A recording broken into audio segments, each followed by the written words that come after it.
Senegalese sunuga nan len joxe manko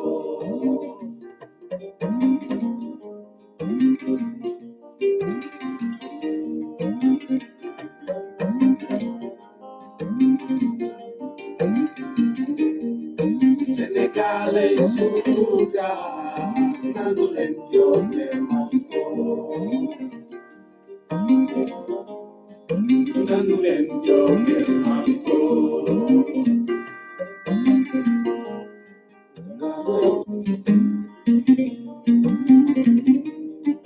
Senegalese sunuga nan len joxe manko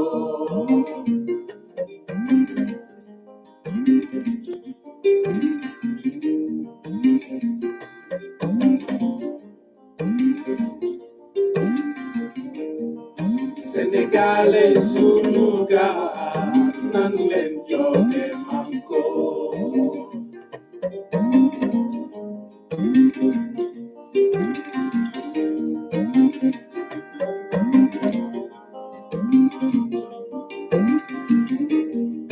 Senegalese sunuga nan len joxe manko nan len joxe manko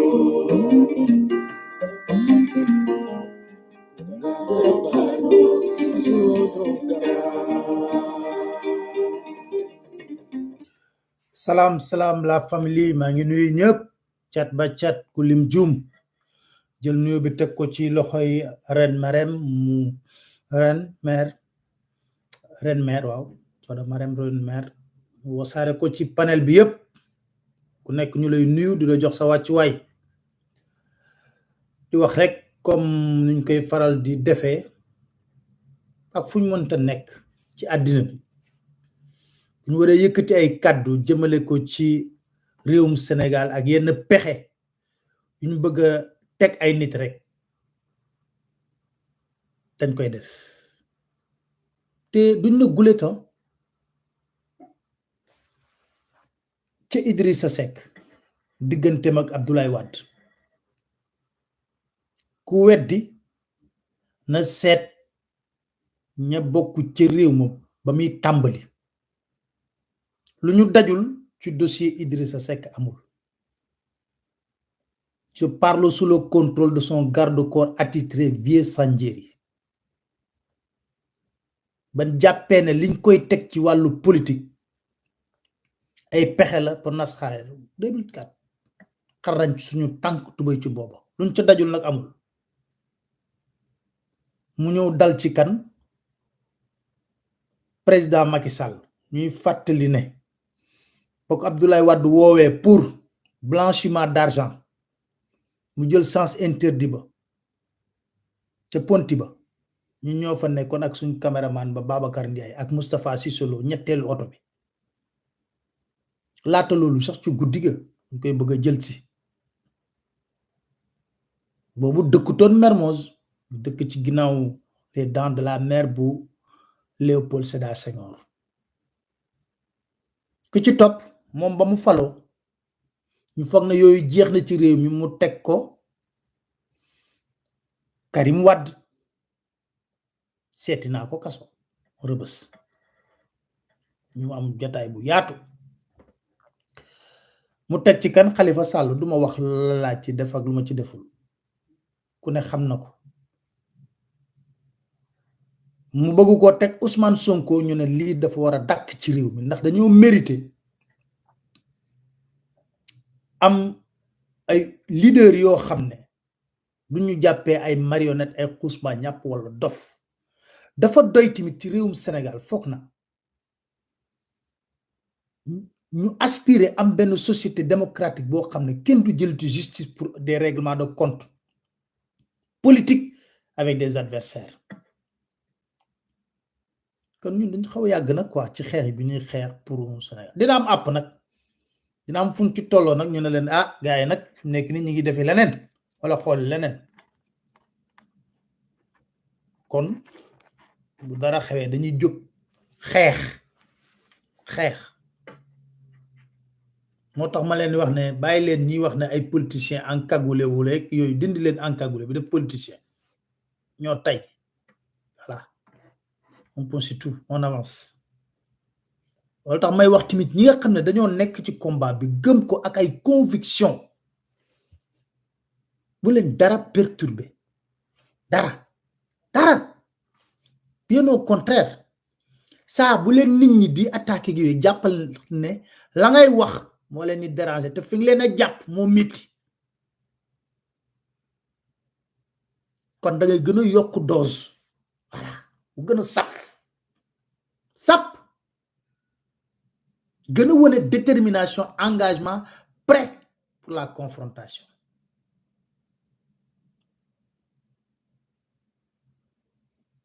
kon loolu nuyoo la woon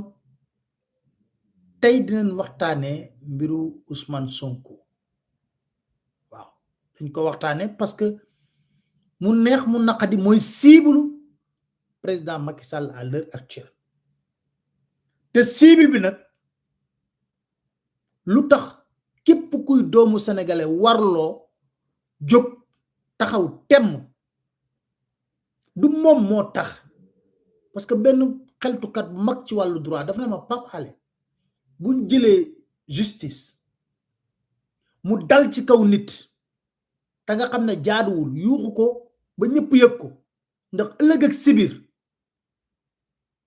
ku la jege lay dal te doo am foo ko jooyee parce que nee naa leen man combattre leen Ousmane Sonko au plan politique sama yoon nekku ci duma ci yey duma ci yàppi mais bu nekkee ne da ngeen bëgg a jël yenn yoo xam ne tegewul fenn day fen ay kàcc parce que am ngeen justice ba ay magistrat yoo xam ne loo leen wax ñu def ko dina leen jéebaane wax ko y a pas d'ambiguïté dans mes positions c'est très très très clair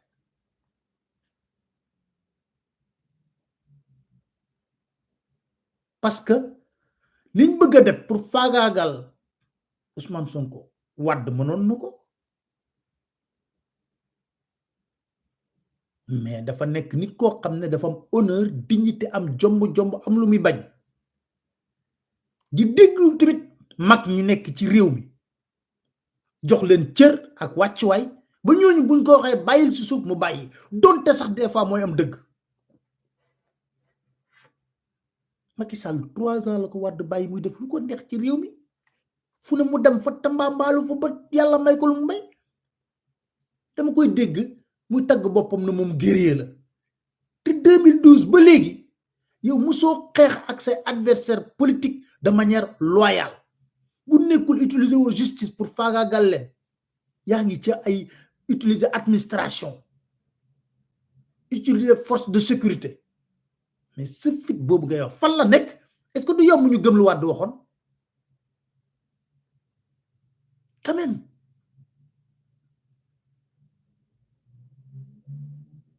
am na ñaari mbir xam nga waxoon naa leen ci hôpital La Dantec balaa mooy ñëw ci mbiru Ousmane Sonko hôpital La Dantec waxoon naa leen ne gis nga buñ fa woote woon marche bay bëgg a dee sénégalais yi ñoo dul génn sénégalais yi nag buñ mënul jël seeni responsabilité assumer ko nañ am nag ngor gu toll ni ñun bu ñu jékkee ba si yàgg banque suñuy loxo ngeen nangul ñu ko il faut être très clair bu nekkee ne kenn du jël ay responsabilité am assumer ko mais délégué combat rek lañ fi nekkee na ngeen ñu nangul tamit ñun bu ne tàyyi nan ci wax ji na ngeen ko nangul ñëpp parce que yi gis ci benn bi woy Pape Alé ma ne la yow loo def ci réew mi loo xeex dara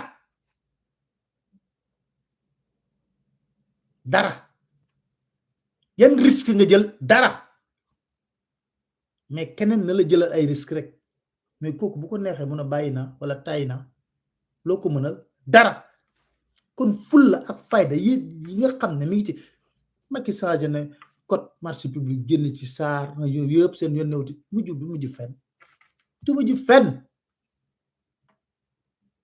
du mujj fenn Dantec léegi mu def ko dóom marché ba doo fa gis 10 personnes mais non ils sont toujours prêts à dire oui Papa Alé xam nga ñun Papa Alé xam nga ñun waaw ñun suñu société waaw ñun suñu département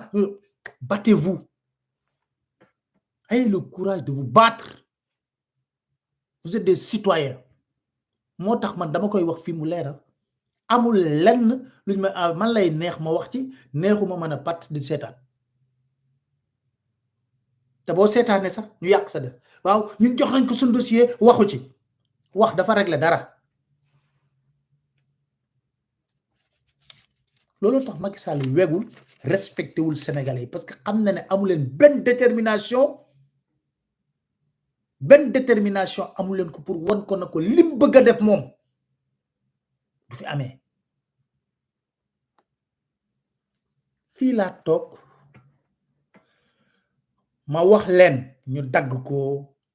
ñëpp dugal ko ay TikTok fu ne ku ne di ci prononcé wu ci kaawu Ousmane Sonko waa ndey ji mbill bi waxal na boppam léegi oui Papa Alé est-ce que waa ndey ji mbill ji Ousmane Sonko waxal na boppam ci déclaration bu mujj def ne pexe gaa yi pour dal ci kawam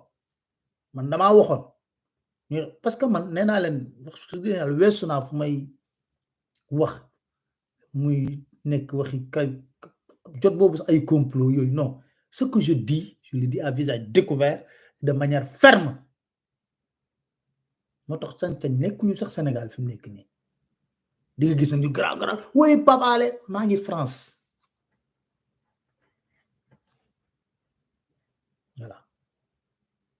pour 2 ou 3 4 ans yu ñibbiwaat Sénégal jarul garaawal je ne me cache pas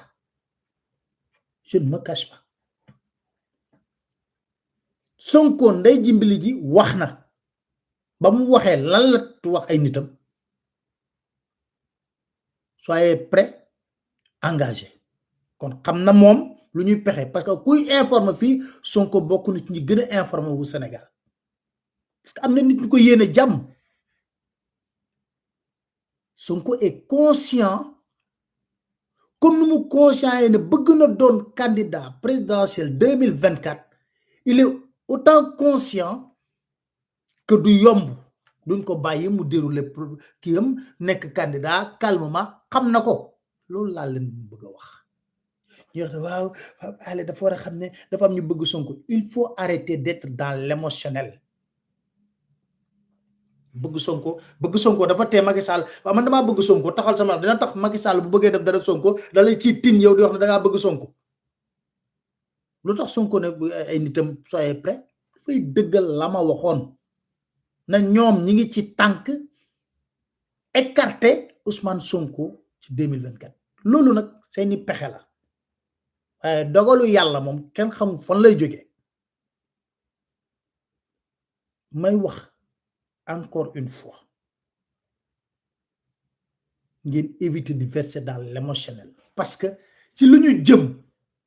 Macky bu tegee bureau assemblée nationale am ak gouvernement am xam nga man nee naa loolu duma ci commentaire ak yooyu intéressé wu ma su ñu paree ci loolu le Sénégal va vivre 15 mois yoo xam ne lépp bu ñu deful ndànk dal coow lu bari dina am Macky Sall moo def l'élimination d'Ousmane Sonko une question d'honneur noonu lay fonctionner en fait moom day defante quoi en fait xam nga boo nekkee leader wala nga nekk président da ngay am stature homme d'état am un esprit de dépassement ak yooyu am jomb am luy ruus am na loo xam ne nga ne duñ ma ci gis wala pour la postérité pour l'histoire am na loo xam ne man kenn du ko bëgg mën a bind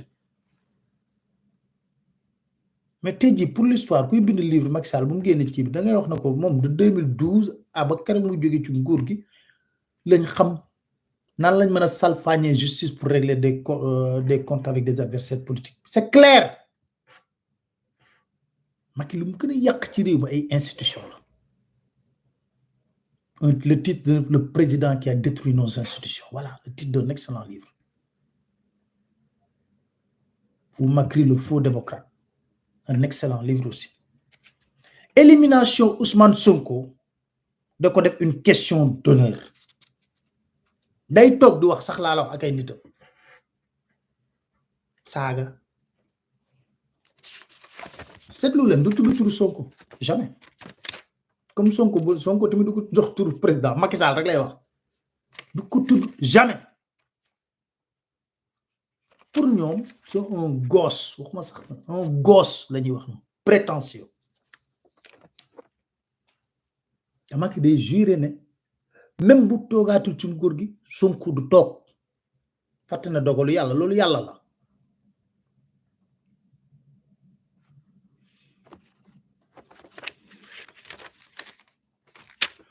te rax ci dolli lu tax xeexu Macky Sall mu yomb ci benn côté Ousmane Sonko mu ëpp adversaire ci li yàlla bind ci scène politique sénégalaise bi mu ëpp ay adversaire daanaka ay adversaire sax le ëpp ay alliés commencé d'abord xam nga wax naa ko fii par ñami ànd ak ci wàllu politique buñ ko waxee mu dégg xayrun buñ ko waxul mu dégg xayrun buñ ko wanee ginnaaw ne il est prétentieux dafa yëg boppam ce gosse qui n'a rien dirigé qui n'a aucune culture de l'État mais Macky Sall mi def ñaata at ceeb lay Wade 8 ans ak loolu culture d'État est-ce que acte yi muy posé bokk na avec un véritable homme d'État acte yi muy posé répondez est-ce que li muy def ci institution yeeg texte yeeg na mu koy salfaañeeg yooyu loolu la ñuy xaar ci un homme d'État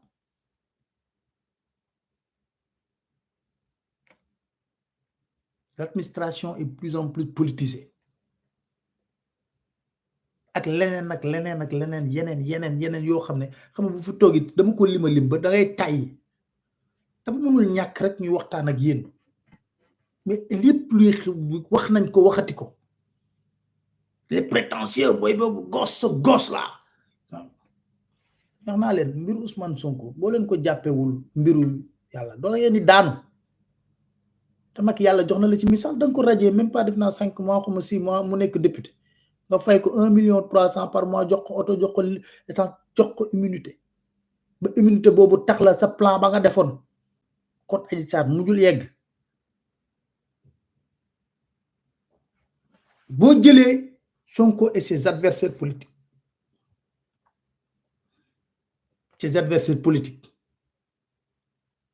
muy premier ci biir même bu senee rek c'est normal bu amee rivalité bu sen c'est normal ku nekk dem candidat xeex bu ñuy xeex mooy sénégalais yi def seen choix librement fal ku leen neex mais dans une société démocratique boo pare au plan économique tous les hommes d'affaires véreux yu jubul duñ bëgg Ousmane Sonko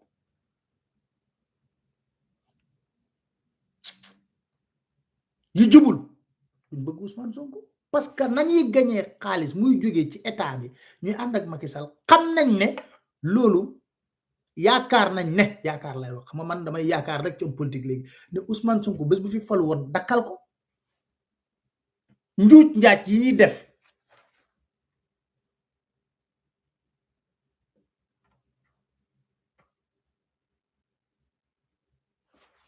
waxuma la France moom buggul gis sax ngelaw Ousmane Sonko parce que type de partenariat économique bi ñuy def ak Sénégal mooy renforcer seeni entreprise kii na leen seeni intérêt léegi waxtaanu nawle lañ koy waxtaanee nawleeg nawle je vais défendre le Sénégal mais où est le problème ni Macron di défendre France fépp fu mënta def di dem ci dëkk yi di wut ay contrat mais est-ce que ñun warloowun Sénégal ci yoon défendre suñu entreprise créer des capitaines d'industrie yu am doole leen est-ce que loolu warul ban complexe lañ war a nourrir par rapport à la France ban complexe et loolu c'est valable pour la France parce que c'est notre premier partenaire économique mais c'est valable pour tous les autres pays Turquie maa ngi nii jot information Turquie un certain Khalifa xam nga Turquie ni ngi leen déroulé le tapis rouge un certain Khalifa mi m'a envoyé un message oui depuis Istanbul vocal sur WhatsApp comme nama dañoo am problème yu dul jeex ba Turquie ñi ngi seen carte séjour yi ni ngi koy nangu sénégalais di leen arrêté di leen def prison te Turquie mi ngi am lu ne mais buñ ko waxee ci wax la ñam Khalifa mun te peesu loolu parce que ñun amuñu possibilité jël des décisions voilà Turquie ñu ngi koy dérouler le tapis rouge au Sénégal lépp boo jeexalee mosquée d'unité ngandam terrain lañ fa ñu tabax fa ay immeuble pour seen société bi mais pourtant sénégalais yi jamono yu Turquie ñi ngi jànkoonteeg jafe-jafe yu tar ñu ngi leen di dugal ci biir kaso bi ñoom problème pour renouveler seen carte séjour mais loolu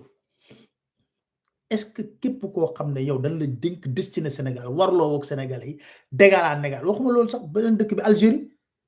ngeen sànni si désert ba le Sénégal est le seul pays bu yónneewul avion ñu jël si seeni nit parce que Demba Ndiaye ñu ngi ma envoyé message aussi parce que am nañu yaakaar ne peut-être bu ma ko waxee état def ci dara yàlla xam tey ji Ousmane Sonko bu taxawee ne yooyu dañ ko war a xool ànd nawle mais kooku man moo may gënal koo xam ne dafa sukkuraam jébbalu ci Macron da koy def nii dafa li mu def te looloo fi am Thierno Alassane Sall wax na ko ci livre bi comment on a donné le contrat de Total pour faire plaisir à un président qui partait François Hollande Macron mën ma ko jéggil Macky Sall waxal sénégalais yi kan moo moom 4% des bénéfices de Auchan wax leen ko 4% des bénéfices de Auchan loolu beneen tam la dinaa jox le problème avec nous et la France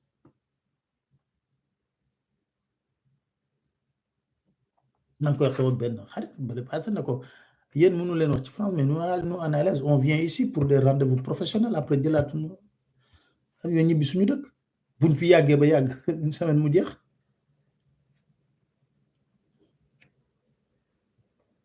léegi nag lobby économique bi nga xam ne c'est des hommes véreux waxuma de véritables hommes d'affaires am na fi de véritables hommes d'affaires au Sénégal am na fi yoo xam ne clean net liggéey lañu xam kin déggu leen dara effacé mais mode de gouvernance Macky Sall moo engendré ay monstres yoo xam ne ci homme d'affaires boo xam ne dóor la ñuy def ak dil ñooñu mënuñu bëgg Sonko parce que amuñu sax approche bu ñu mënee jege waa ji c'est pas possible nga jógee fa boo demee ci lobby religieux bi am na parce que ci biir religieux yi dafa am benn mafia waxuma ko Serigne Mansour Sy Djamil moo ko wax le Sénégal est pris en otage par une sorte de mafia politico religieux griotique moo ko waxoon dinaa ci ñëw am na benn live bu may préparé ci loolu mooy c'est ay ñi xam ne dañoo nekk ci position ci tarixa yu leen mettre nekk en connivence avec des hommes d'affaires di dóor ci marché yi loolu dafa am loolu jëru ne ngay dégg benn homme d'affaires boo xam ne soo yooyu benn tur nit rek lay dégg am na benn kilifa fii dafa ma fee mere parce que dafa ko wax na ko sëñ bi am na ñoo xam ne yow waroo jaxasoo ñoom yenn niveau yi mais ñooñu leer na leen moo lobby mafia homme d'affaires dem na ci ba ci gis ngeen moom ba Ousmane Sonko waxee ci armée bi gis nga am na ñu génn am na ay généraux yu génn di wax pourtant même généraux yooyu boo tapé seen tour boole ci Yémen ba Macky Sall waxee ne day envoyer troupes Yémen généraux yooyu ñoo waxoon ne Macky Sall va commettre une erreur warut a envoyer des troupes pour tout simplement le plaisir de l'Arabie Saoudite Et eux qu'ils disent que le président Moussa a envoyé des troupes pour le président de l'Arabie Saoudite mooy guerre Yémen bi Macky Sall waxee na un point un trait même généraux yooyu ñoo génnoon wax parce que xam nga lu tax dafa am lobby Saint-Cyr ñi nga xam ne français leen jàng am na ci ñoo xam dafa am lobby ñoom sax ñoo nekk ci loge maçonnique yi yëpp am na ci lobby bu am doole ils défendent les intérêts de la France bu ñuy défendre intérêt Sénégal naam parce que le titre de général n'est que politique c'est le président de la République qui nomme n'est que politique am na nag ñu ko am wax naa leen am na général ki général buy tabax immeuble 6 milliards xam nañ ko fi dossier très chaud brûlant too leen xoolee bu baax a baax ñu yor seen lami jox Macky troisième mandat ñoom xam nañ seen aqulaay taalal na Macky Sall dem na mooy torox nañ parce que du seen xam-xam moo tax ñuy servir état du seen dara langaamu ci Macky Sall moo tax ñu nekk ci yenn poste yi te xam nañ ne ils devront rendre compte te xam na bu ñu rendre compte ci dëgg rëbës la ñuy fanaan moo tax c'est normal ñuy rey seen bopp way il faut que Macky fasse un troisième mandat xam nañ ko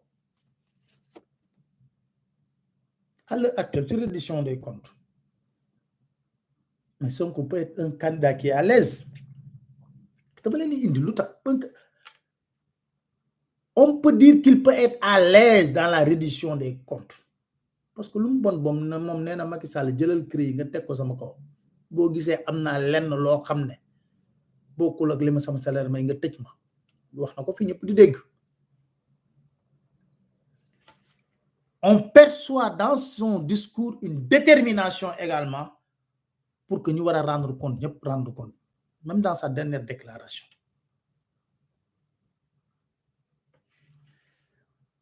lobby yooyu yëpp nag ñooy jokkaloo pour lan éliminer la candidature de Ousmane Sonko pourquoi parce que ñoom gis nañ seeni projection na leen Ousmane Sonko bu mënul gagner élection présidentielle premier tour tamit bés bu demee mën na leen yóbbu deuxième tour yóbbu leen ardo ñu jeex tàkk xam nañ ko dans leur projection vous pensez que Macky Sall xoolal Macky Sall li mu daj ci législative yi lu ne daj na ko administration corrompue partisane justice conseil constitutionnel rey nañ 4 sénégalais c'est bien sénégalais yi rusloo leen Pape Omar Sakho maa ngi xool ndax di nga génn sa kër googu wala am déet sa logement de fonction bi tey jii coow lay ci bari oui benn dossier lañ njëkkati dinaa leen wax tey lan lañ def France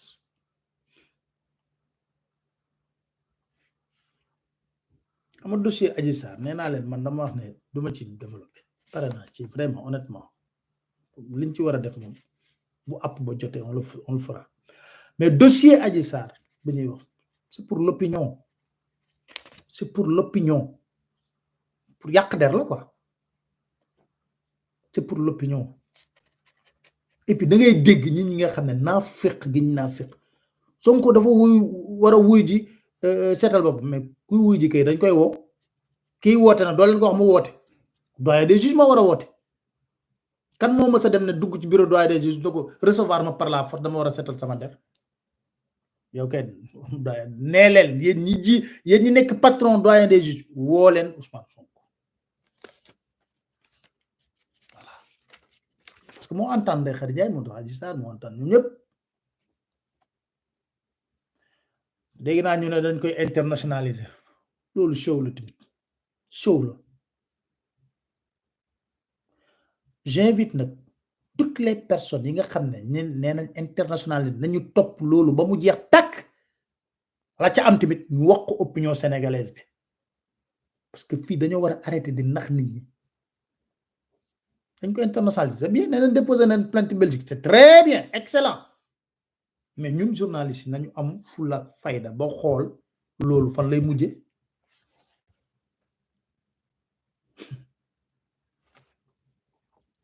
mais fii ci France nag ñaari dossiers yooyu moo leen ci intéressé ñaari dossier benn bi 94 milliards la moom ak Mamour Diallo xam nga Mamour Diallo moom dafa yorel Sonko head te il a juré d'avoir sa peau pour la bonne et simple raison que dafa jàpp ne 94 milliards yi Sonko révélé moo yàq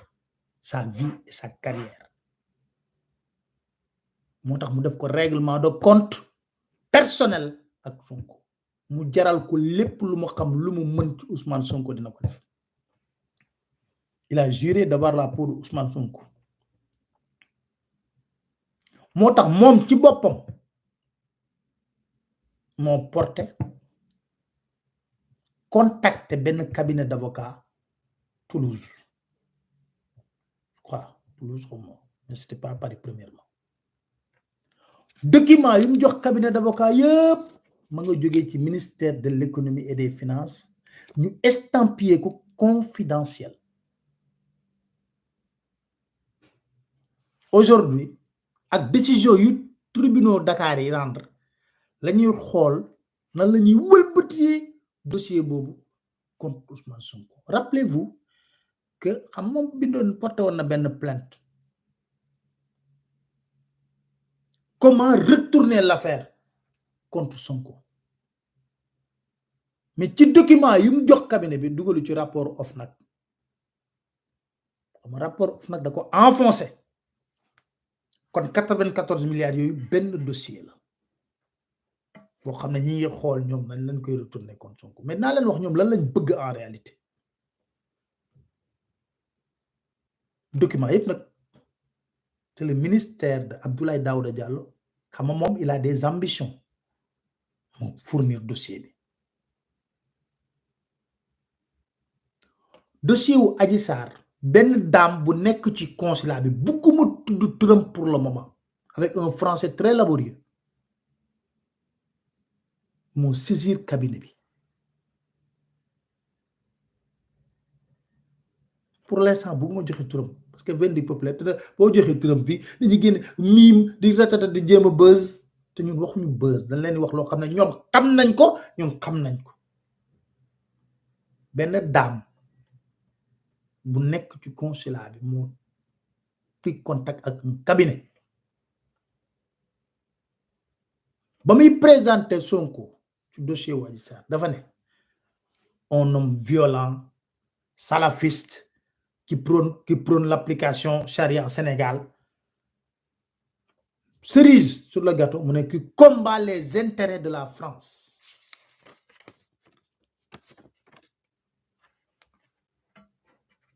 ne leen waaw dossier baa ngi nii dañu bëgg a xool ñoom comment monter le dossier ba ñuy présenté soo xoolee texte bi ñu présenté Adji Sarr dossier bi da ngay xool ne quelqu'un boo xam ne dafa xam ci affaire droit de l'homme rawatina droit des femmes moo bind texte bi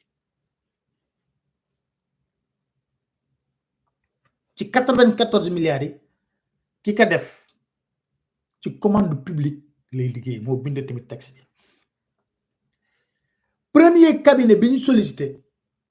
dafa mujj décliner fa décliner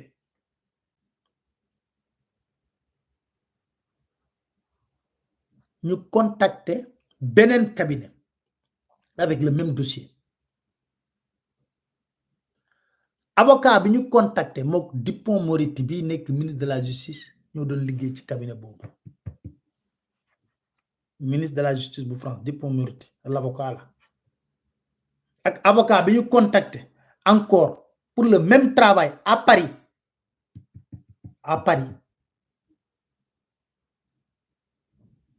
ñoo Dupond-Moretti ñoo doon liggéey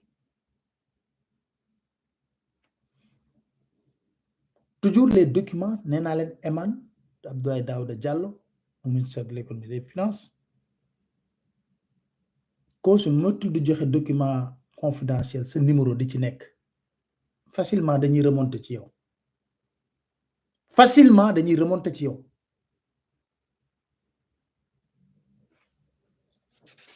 donc ñi ngi ci loolu Ousmane ba mu waxee loolu ci liggéey biñ ci wara ñom ñi ngi ci loolu premier cabinet dafa décliné deuxième cabinet avocat bi deuxième cabinet bi tamit n'est pas emballé par le dossier mais dans tout cela qu'est-ce que l'État du Sénégal cherche doy mbiru Adji Sarr de boobu xam ne c'est un dossier boo xam ne ce n'est pas évident que ñu am ci liñ ci bëgg ni ñu wër benn délit la ñuy wër pour tegal ko Ousmane Sonko benn atteinte à la sûreté de l'État atteinte à la sûreté de l'État délit boobu la ñuy wër pour coller ko kii di Ousmane Sonko moo tax nga gis ñuy fabriquer dossier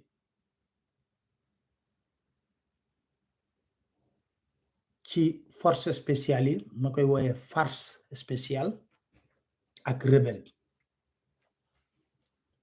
yéen a ngi fàttaliku atteinte à la sûreté de l'État mu ndox mu graw Idrissa Seck boo ko Abdoulaye Wade di dugal kaso lu ñu xam wax naa leen fi ma jaar ak Idrissa bu ko Idrissa toogul nettali man duma ko toog nettali voilà parce que gentleman lañ xam na ma xam alors dañ ko jàpp ndooy moo nekkoon dig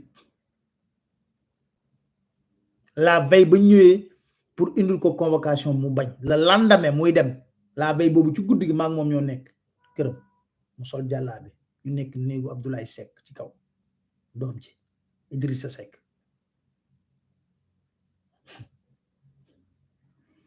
moo tax bu ñuy wax ay réer damay def quoi léegi nag bañ ko jàppee ci chantier wu Thiès mënuñu ko woon dóor mandat de dépôt moo tax ñu dóor ko atteinte à la sûreté de l'État Ousmane Ngom nekk ministre de l'Intérieur non waaw ministre de l'Intérieur waaw Cheikh Tidiane Sy nekk ministre de la Justice dañ ko téye garde à vue 96 heures pour prolonger garde à vue ñu dóor ko atteinte à la sûreté de l'État bi buñ la jàppee da ngay dem kaso par la force loolu moo indi ñoom objectif bi ñu am advienne que pourra c'est de prendre Ousmane Sonko loolu mooy seen objectif et de le mettre en prison parce que damay wax yéen waa Pastef yéen ñi ànd ak Ousmane Sonko bàyyi leen émotionnel bi ngeen xam luy réalité bi ngeen préparer wu en conséquence par rapport à luñ bëgg ñoom est-ce que da ngeen leen koy nangul am déet moo tax ñu créer seen dossier rebelle force spéciale ah gis nga xaalis boobu ñuy wax ne ndaw si moom lañ jàpp ñu ñëpp c'est pour bien monter le ñi ngi ñoom fi mu nekk ni ils sont en train de monter le dossier ah pour aboutir ne ñoom ñëpp Ousmane Sonko moo leen ko sant wala Ousmane Sonko moo leen jox xaalis bi wala yooyu soo xoolee sax en Afrique de manière globale délit yi ñuy tëjee opposant yëpp loolu moo ciy jiitu xam nga loolu bés bu amee doo mës a gis ay puissance étrangère réagir parce que dañuy wax ne dafa bëggoon daaneel nguur gi pour l'instant duñu réagir parce que dañuy wax ne non ingérence des affaires intérieures loolu la ñuy wax ñoom nag loolu la ñu bëgg jamono yi dossier yi ni préparé lépp contre Ousmane Sonko loolu kese donc rek la atteinte à la sûreté de l'État par quel bout nag lañ koy jaaralee ñoom ñoo ci la ñuy liggéey fi mu nekk nii bëgg nañ wut ay cabinet ñu ma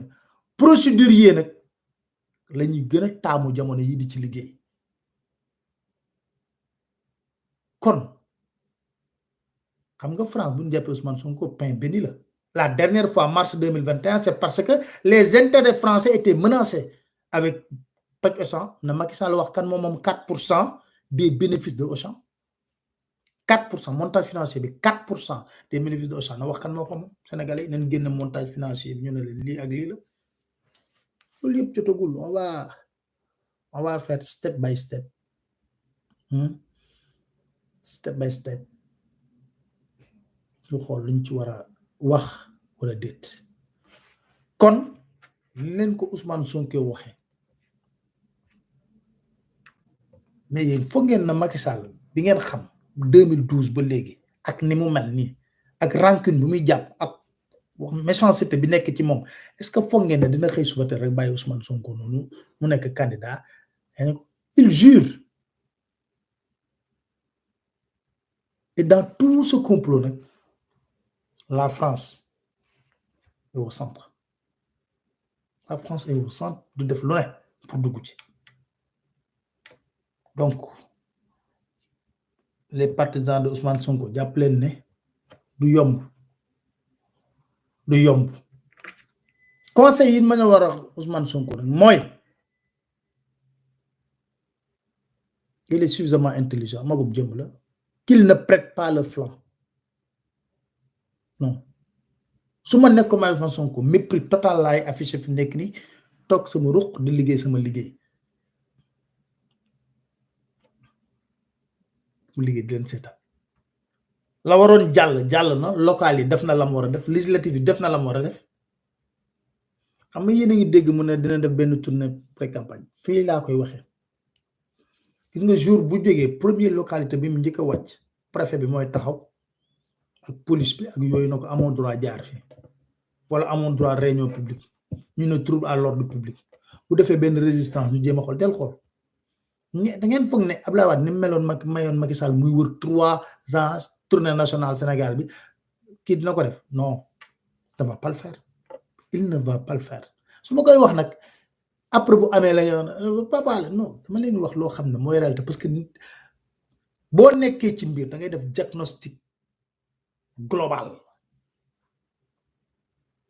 de la situation nga doog nag def ay ébauche de stratégie pour trouver des solutions gaw ma man ne dinañ bàyyi Ousmane Sonko mu battre campagne tranquillement def pré-campagne mu wër tourner Sénégal parce que xam nga loolu moom grandeur Wade moo tolloon foofu kon di leen sant di leen gërëm di leen dig daje incha allah ci beneen waxtaan bi ñu fas yéene seq rek jaa ngeen jëf.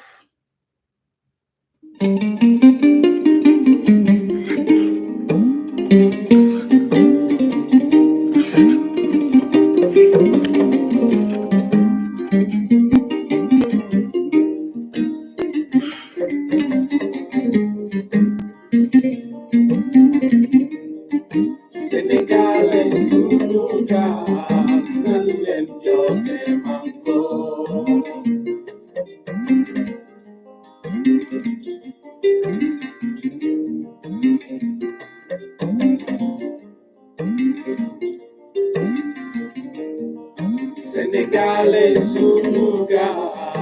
nan leen joxe manko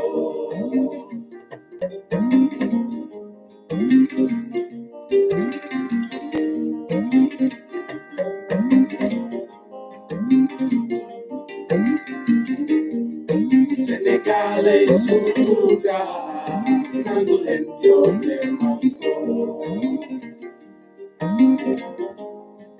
nan leen joxe manko